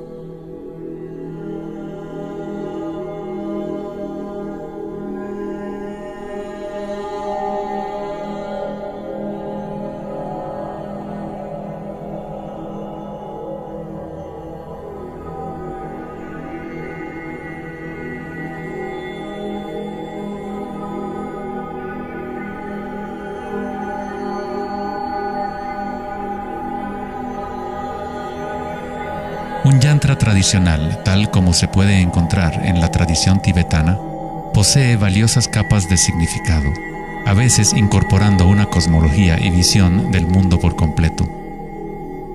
El yantra es un patrón en constante evolución que trabaja a través del poder de la repetición o iteración de un ciclo. El poder del yantra está casi perdido en el mundo de hoy, ya que buscamos significado solo en la forma externa y no lo conectamos a nuestras energías internas a través de la intención.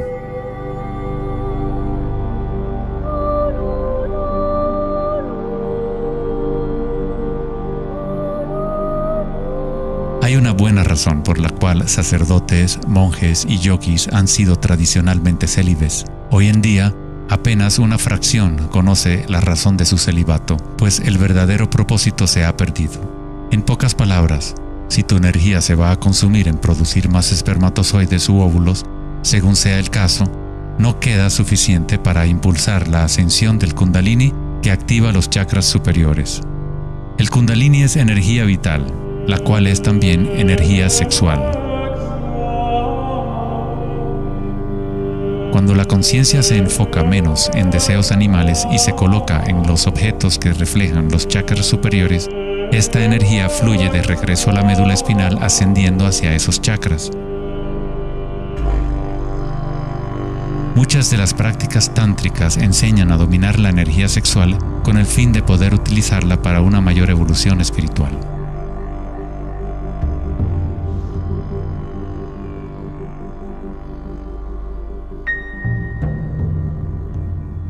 Tu estado de conciencia crea las condiciones adecuadas para que tu energía pueda crecer. Entrar en un estado de conciencia no requiere de tiempo. Como dice Eckhart Tolle, la conciencia y la presencia siempre suceden en el ahora. Si estás tratando de hacer que algo suceda, entonces estás creando resistencia hacia lo que es.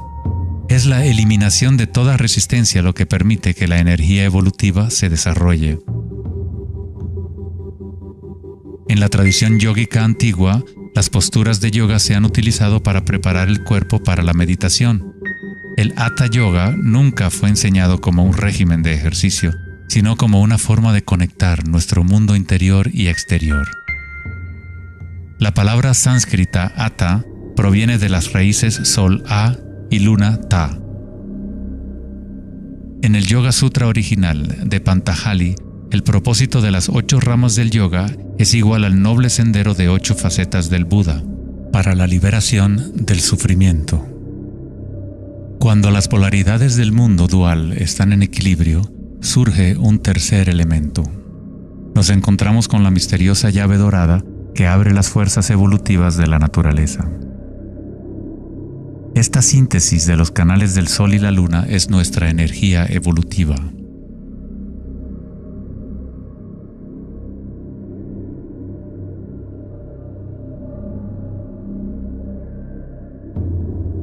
Puesto que ahora los seres humanos se identifican casi exclusivamente con sus pensamientos y con el mundo exterior, es en raras ocasiones que un individuo logra el equilibrio entre las fuerzas internas y externas, lo que permite el despertar natural del Kundalini. Para aquellos identificados solo con la ilusión, el Kundalini siempre seguirá siendo una metáfora. Una idea en vez de una experiencia directa de la energía y la conciencia propias.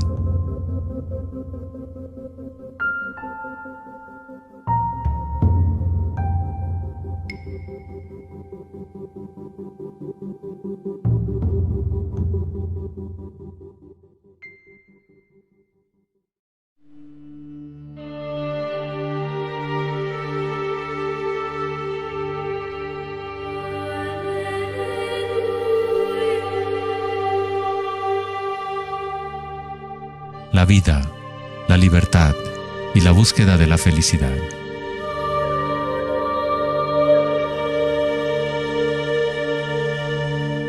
Vivimos nuestras vidas buscando la felicidad allá afuera, como si fuera una mercancía.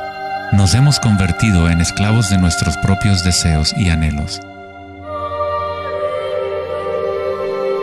La felicidad no es algo que pueda ser perseguido o comprado como un traje barato. Esto es maya, ilusión, el juego interminable de la forma. En la tradición budista, samsara, o el ciclo interminable del sufrimiento, se perpetúa por el deseo de placer y la aversión al dolor. Freud se refirió a esto como el principio del placer. Todo lo que hacemos es un intento de crear placer, para obtener algo que deseamos o para evitar algo que no es deseable, que no queremos. Incluso un organismo simple como el paramecio hace esto. Esto se llama respuesta al estímulo. A diferencia de un paramecio, los humanos tenemos más posibilidades de elección. Somos libres para pensar, y ahí radica el problema. Es pensar en lo que deseamos, lo que se ha salido de control.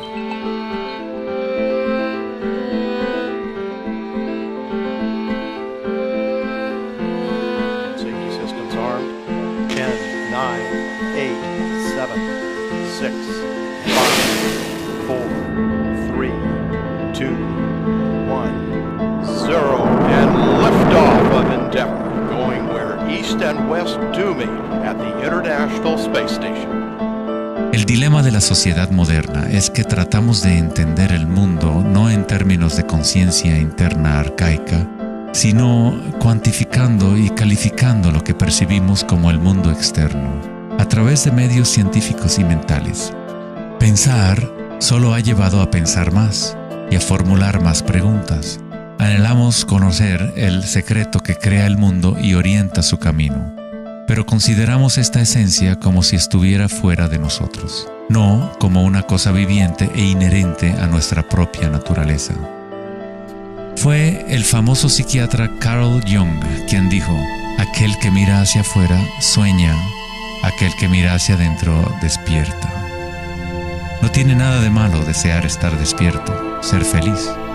Lo que está mal es buscar la felicidad fuera cuando solo se puede encontrar en nuestro interior.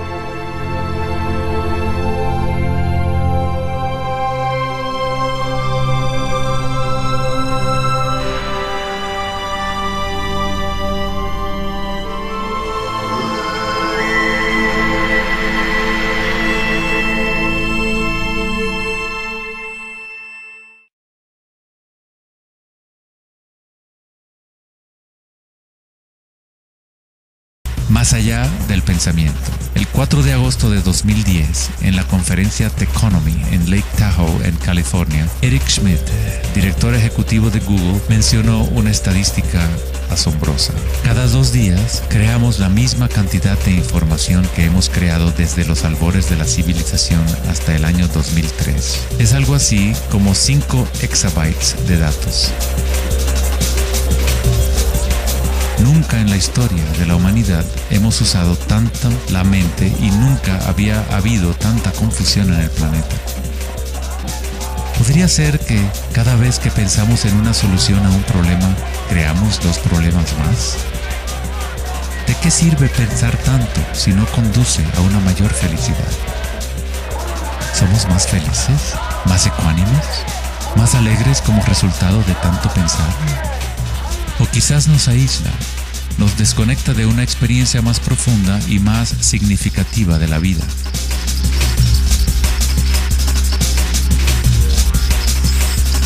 Pensar, actuar y hacer deben estar en equilibrio con el ser. Después de todo, somos seres humanos, no actos humanos.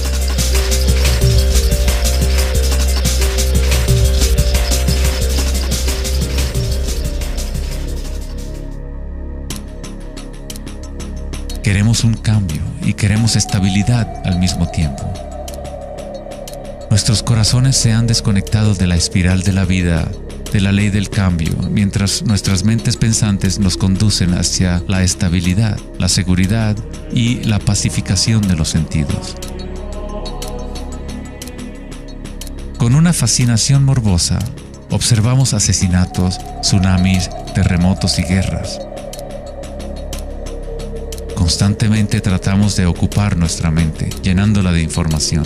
Programas de televisión transmitiendo de cada dispositivo imaginable, juegos y rompecabezas, mensajes de texto y todas las trivialidades posibles. Nos dejamos fascinar con la corriente infinita de nuevas imágenes, nuevas informaciones, nuevas formas de provocar y pacificar nuestros sentidos. los momentos de reflexión interior, nuestro corazón nos dirá que hay algo más en la vida que nuestra realidad actual, que vivimos en un mundo de espíritus hambrientos, siempre anhelando más y nunca satisfechos.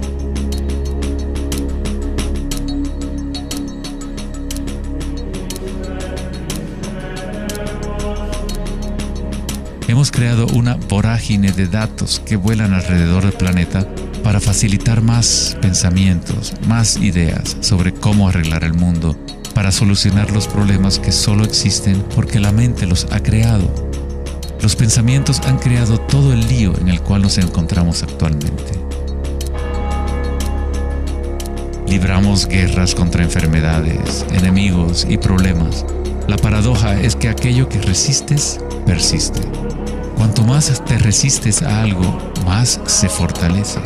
Al igual que ejercitar un músculo, en realidad estás fortaleciendo aquello de lo cual justamente te quieres deshacer. Entonces, ¿cuál es la alternativa al pensamiento?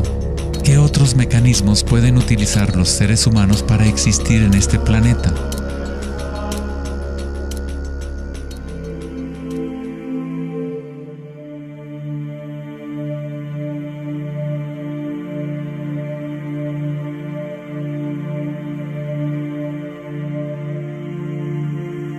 Mientras que la cultura occidental en los últimos siglos se ha centrado en la exploración de lo físico mediante el uso del pensamiento y el análisis, otras culturas antiguas han desarrollado tecnologías igualmente sofisticadas para explorar el espacio interior.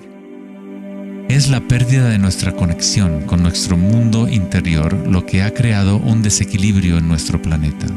El antiguo inquilino, «Conócete a ti mismo», ha sido reemplazado por el deseo de experimentar en el mundo externo de la forma. Responder a la pregunta ¿quién soy? No es simplemente una cuestión de describir lo que está en tu tarjeta de presentación. En el budismo, no eres el contenido de tu conciencia. No eres apenas una colección de pensamientos o ideas, porque detrás de los pensamientos está aquel que está siendo testigo de los pensamientos.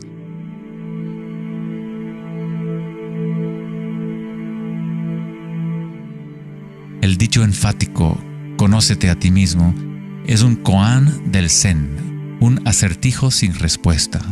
Como un perro persiguiendo su cola, es solo la identidad del ego que quiere encontrar una respuesta, un propósito.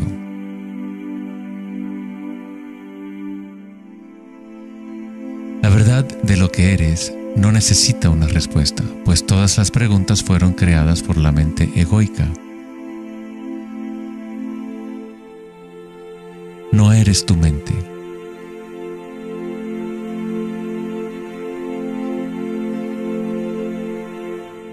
La verdad no yace en más respuestas, sino en menos preguntas. Como dijo Joseph Campbell, no creo que la gente esté buscando el significado de la vida, más bien buscan la experiencia de estar vivos.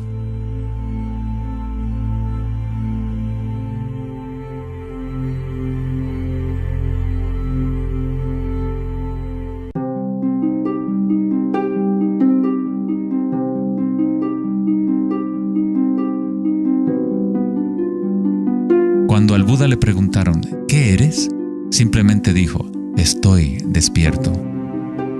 ¿Qué quiere decir eso, estar despierto?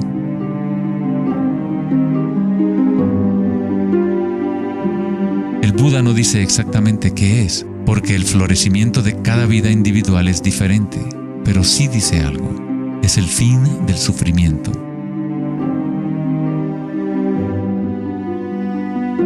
Toda tradición religiosa importante tiene un nombre para el estado de estar despierto: cielo, nirvana o moksha. Una mente en calma es todo lo que hace falta para comprender la naturaleza de la corriente. Todo lo demás ocurrirá una vez que tu mente esté en calma. En esta quietud, las energías internas despiertan y funcionan sin esfuerzo de tu parte. Como dicen los taoístas, el chi sigue a la conciencia. Al permanecer en calma, uno empieza a escuchar la sabiduría de las plantas y los animales, los quietos susurros de los sueños, y se aprende el sutil mecanismo por el cual los sueños se manifiestan en forma material. En el Tao Te Ching, este tipo de vida se llama Wei Bu Wei, hacer, no hacer. El Buda habló del camino intermedio como el sendero que conduce a la iluminación. Aristóteles escribió el justo medio, el punto medio entre dos extremos, como un sendero de belleza, sin demasiado esfuerzo ni tampoco muy poco. Yin y Yang en equilibrio perfecto.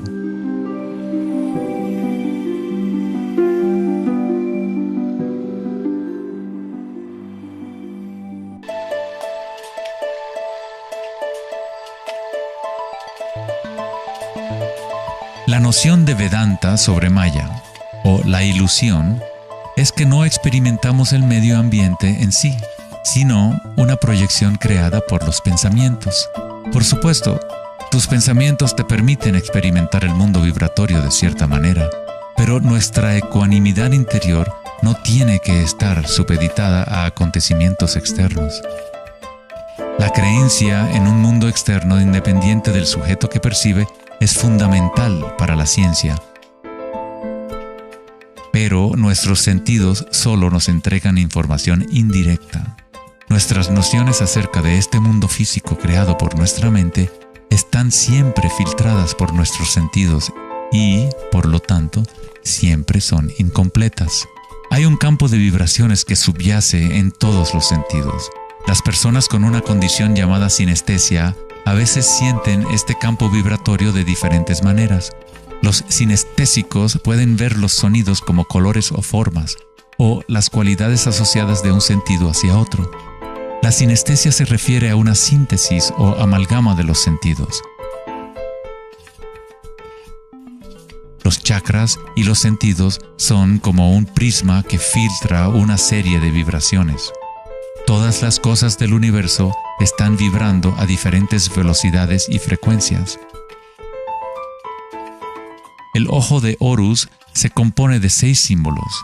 Cada uno representa uno de los sentidos. Al igual que el sistema védico antiguo, el pensamiento se considera un sentido.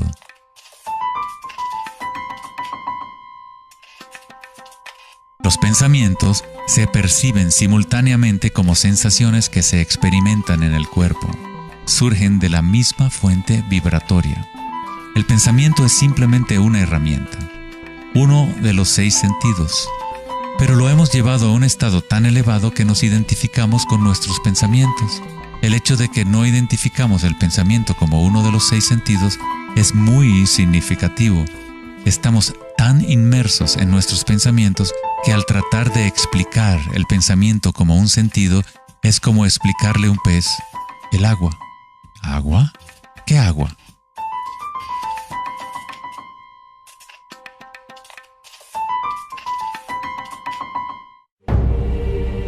En las Upanishads se dice, no lo que el ojo puede ver, sino mediante lo cual puede ver el ojo. Toma conciencia de eso para ser Brahma, el Eterno, y no lo que la gente aquí adora. No lo que el oído puede escuchar, sino mediante lo cual puede escuchar el oído. Toma conciencia de eso para ser Brahma, el Eterno, y no lo que la gente aquí adora.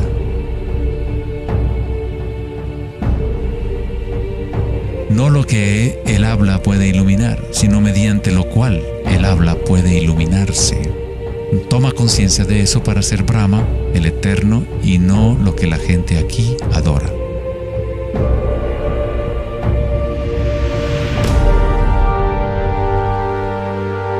No lo que la mente puede pensar, sino por lo cual la mente puede pensar. Toma conciencia de eso para ser Brahma, el Eterno, y no lo que la gente aquí adora.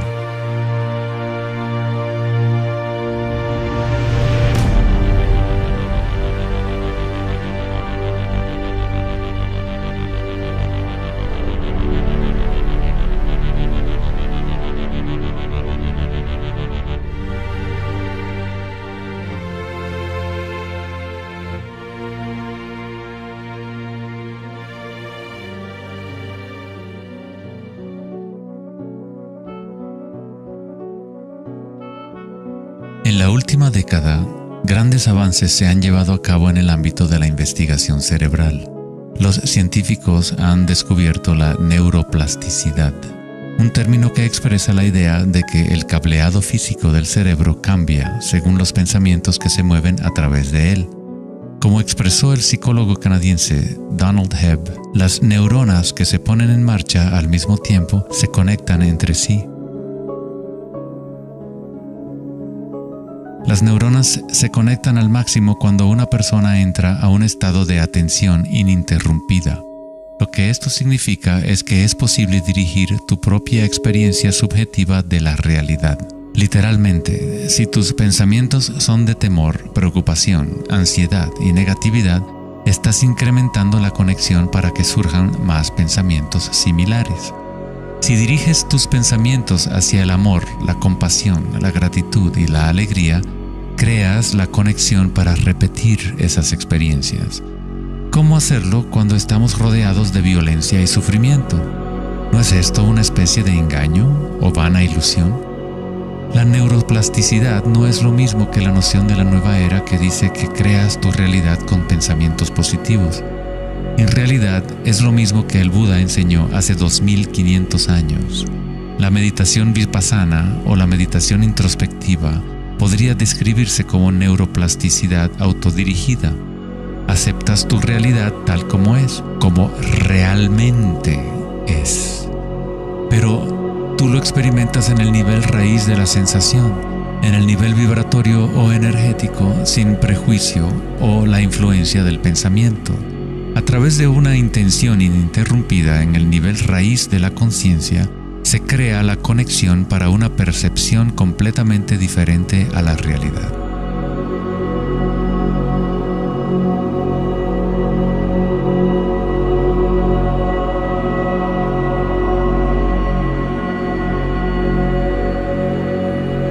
La mayor parte del tiempo lo entendemos al revés. Estamos permitiendo constantemente que las ideas sobre el mundo exterior conformen nuestras redes neuronales, pero nuestra ecuanimidad interior no tiene que estar supeditada a acontecimientos externos. Las circunstancias no importan, solo mi estado de conciencia importa. Meditación en sánscrito significa estar libre de cualquier tipo de medición o evaluación, libre de toda comparación, de todo devenir. No estás tratando de convertirte en algo más, estás de acuerdo con lo que es. La forma de superar el sufrimiento del reino físico es aceptándolo por completo, decirle que sí a todo para que se convierta en parte tuya en vez de tú ser parte de eso.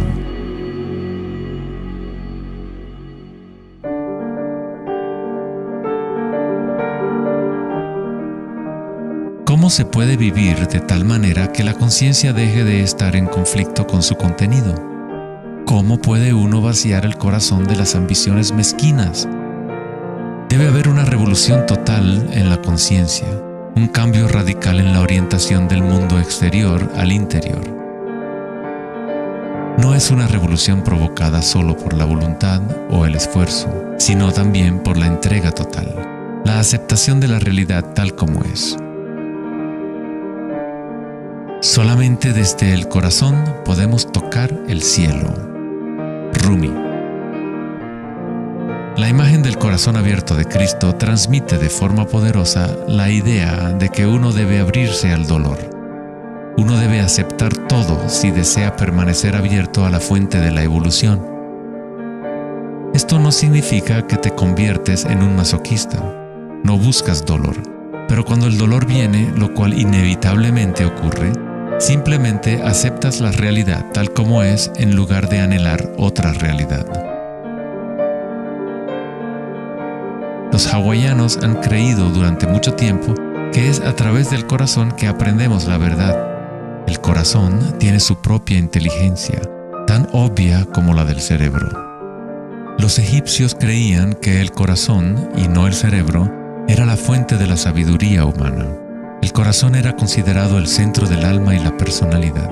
Era a través del corazón que se expresaba la divinidad, impartiendo conocimientos a los antiguos egipcios sobre su verdadero camino. Este papiro representa la medición del peso del corazón. Era considerado algo bueno pasar la vida después de la muerte con un corazón liviano. Eso significaba que habías tenido una buena vida. Una etapa universal o arquetípica que experimentan las personas en el proceso del despertar del centro del corazón es la experiencia de la energía personal como la energía universal.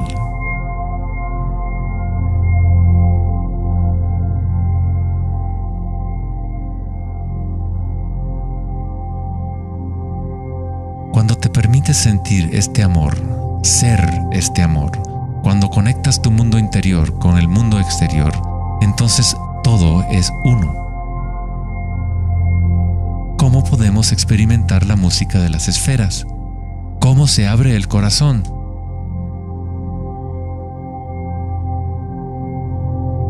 Sri Ramana Maharshi dijo: Dios habita en ti, como tú, y no tienes que hacer nada para ser consciente de Dios o de ti mismo. Ya es tu estado verdadero y natural. Solo abandona toda búsqueda, dirige tu atención hacia adentro y sacrifica tu mente al único ser irradiando en el corazón de tu propio ser. Para que esto sea tu experiencia que vives en el presente, el autoconocimiento es el único camino directo e inmediato.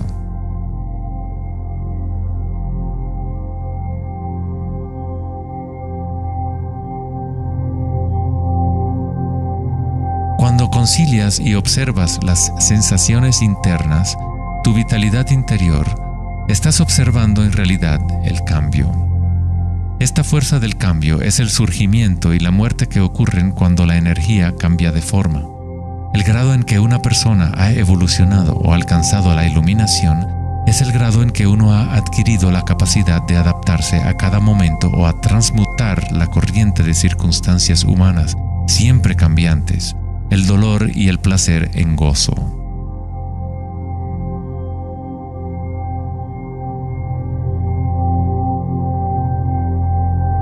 Leo Tolstoy, autor de La Guerra y la Paz, dijo que todo el mundo piensa en cambiar el mundo, pero nadie piensa en cambiarse a sí mismo.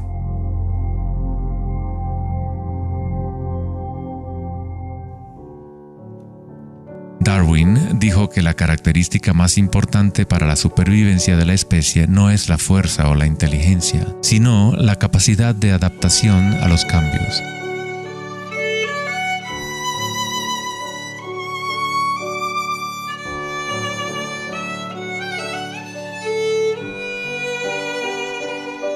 Debemos convertirnos en expertos en adaptación.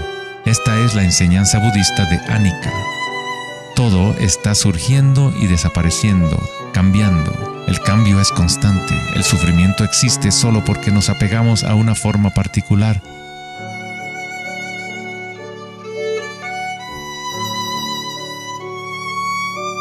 Cuando te conectas a la parte tuya que observa, con la comprensión de Anicca, el gozo surge en el corazón.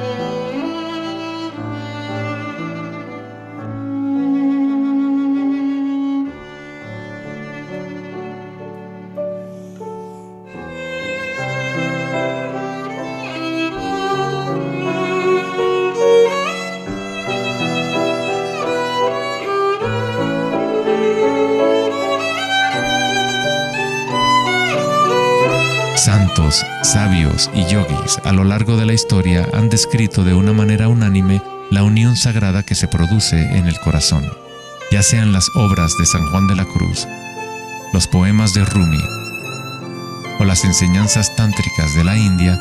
Todas estas enseñanzas diferentes tratan de expresar el misterio sutil del corazón. En el corazón, esta es la unión de Shiva y Shakti, la penetración masculina en la espiral de la vida y la entrega femenina al cambio. Atestiguar y aceptar de forma incondicional todo lo que es. Con el fin de abrir tu corazón, debes abrirte a los cambios. Vivir en el mundo aparentemente sólido, danzar con él, comprometerte con él, vivir en plenitud, amar por completo, pero sabiendo que es transitorio y que, en última instancia, todas las formas se disuelven y cambian. El gozo es la energía que responde a la calma. Surge al vaciar la conciencia de todo contenido. El contenido de esta energía de gozo, producto de la calma, es la conciencia. Una nueva conciencia del corazón. Una conciencia conectada a todo lo que es.